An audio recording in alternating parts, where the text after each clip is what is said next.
is Pride Your Club involved in gay issues and movement? Well, we try to do different things to bring about awareness to these issues. One of our major activities that we just finished with a couple months ago was the Day of Silence, and that's something that happens annually to promote students' awareness by actually taking a vow of silence on the actual day that occurs, and to not speak all day long, so that you are giving a voice to those that don't have a voice, kind of standing up for them. Because in some countries and places around the world, people are not allowed to be gay, or they can be killed, they can be imprisoned, they can be tortured. They don't have that freedom to even be homosexual or bisexual or transgender. So that's one of our we do. We also fundraise for the club to do different activities. Models of Pride is a conference that happens every year. We took about 8 or 10 students this year. It was at USC. And there's workshops there, guest speakers, and we learn about different issues that affect gay people and bisexual people, transgender people. And we use that knowledge that we gain from there to try, once again, like I said, to promote awareness of these issues and rights and equality for people, and discrimination that happens, bullying, those types of things. So, what are your thoughts on Prop 8 in the election, the previous election? Yeah, well, that happened. It's been a few years now since that happened. I think it was the year that President Obama was elected. Yes. So we're talking about 4 years ago, and that was in the state of California, saying that marriage could only be between a man and a woman. And 4 years ago, I think there was a different climate in the country, and a lot of fear, and I think the vote went that way against gay people getting married, because there wasn't a lot of understanding and tolerance, and I think things have changed a bit now. It surprised me the way the vote went, because I thought the people of California would be a little more open-minded at that time. But I think in recent polls have shown that there's a majority that feel that it's okay and acceptable to them. Not everyone. There's a lot of people that still don't think it's a good idea. Usually it's tied to religious beliefs, and why they oppose it. But one of the workshops we went on Models of Pride was interesting. It was actually done by a priest, and he is gay himself, and he has his own church. And because it took him a long time to come out and saying that he was comfortable with his sexual orientation, and he has a church now that anybody can come, doesn't matter, and he tries his best to promote the idea that everyone, should be equal in the eyes of God. There's nothing in the Bible particularly that says, although some people dispute this, that says that marriage is only between a man and a woman. It's up to interpretation.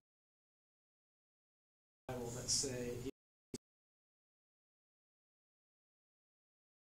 some of the commandments and things. I'm trying to remember now. Like you can't eat pork on certain things like that. So those are old, views that people held in the past to those things. And if you interpret different scriptures certain ways, you can almost make it sound like anything you want. Yeah. So that was an interesting workshop that I went to. So the whole Prop 8 thing, I think, things change in the past. I mean, if you look at the civil rights movement, Yes. okay, Okay? I mean, there's people in the United States of America that felt black people should not have the same rights as white people, and they should be separated and segregated. Now, if you ask most Americans today, they're going to go, what? Why would we do that? So I think people's, ideas and belief systems kind of change over time. Do you think it has to do with Obama, how he supports gay marriage?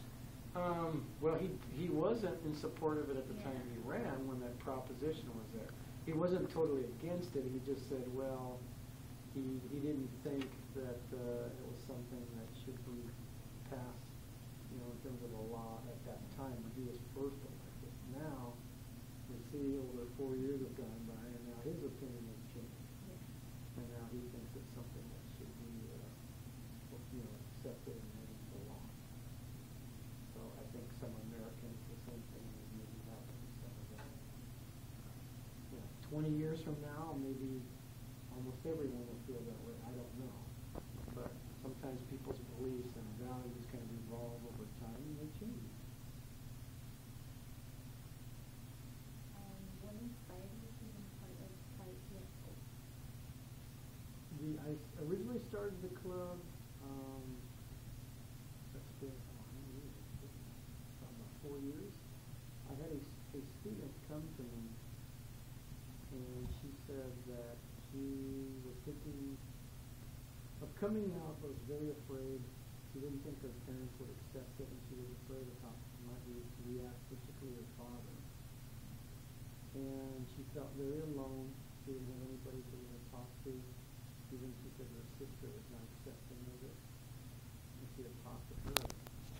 And I thought, well, I wonder if there's probably other students maybe that are in this situation. And first I was thinking of starting with what we said, kind of a half support group for students who are gay, bisexual, or transgender, or talk to each other and get support. And it just kind of evolved from that.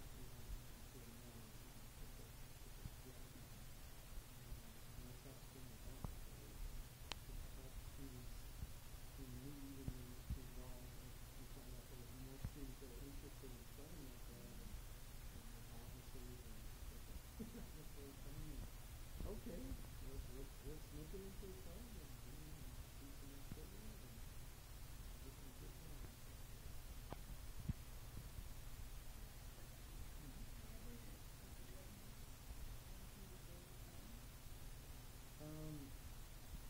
Not actual violence, but I've heard a lot of discrimination occur, particularly verbal.